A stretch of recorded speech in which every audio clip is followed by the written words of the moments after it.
तुम्ही लोकांचं काय घेऊन बसलाय रे? मी तर इतके व्हिडिओ त्याच्यावर बनवते, मला तर घंटा काही फरक पडत नाही. कोण मला चांगलं म्हणो, कोणी वाईट म्हणो. का का फरक पडला पाहिजे? लोक ना, तुम्हाला ते गाढवाची आणि त्या दोन माणसांची गोष्ट माहिती आहे ना? एक मुलगा आणि त्याचे वडील असतात गाढवाला घेऊन. आता मी जर सांगत बसले तर व्हिडिओ खूप मोठा होईल. तर त्याचंच एक उदाहरण घ्या ना. लोक चारी बाजूने नावं ठेवतील. तुम्ही चांगलं केलं तरी नावं ठेवतील, वाईट केलं तरी नावं ठेवणार आहेत.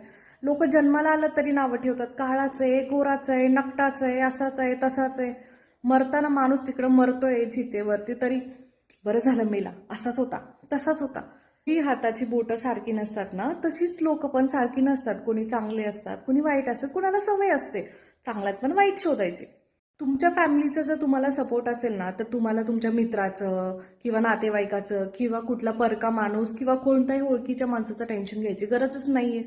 कारण तुमच्या सुखदुःखाला तुमची फॅमिलीच असते, बाकी कोणीही नसतं. काहीही होऊ देत, कितीही दुःखात असू देत, 4 दिवस कुणाला फोन करू नका, कुणाशी बोलू नका. बघा तुम्हाला किती जणांचा फोन येतोय. आणि मग बघा कोण आपलं कोण परकं ओळखायला शिका यार. बस करा ना, किती विचार करणार दुसऱ्याचा. बस.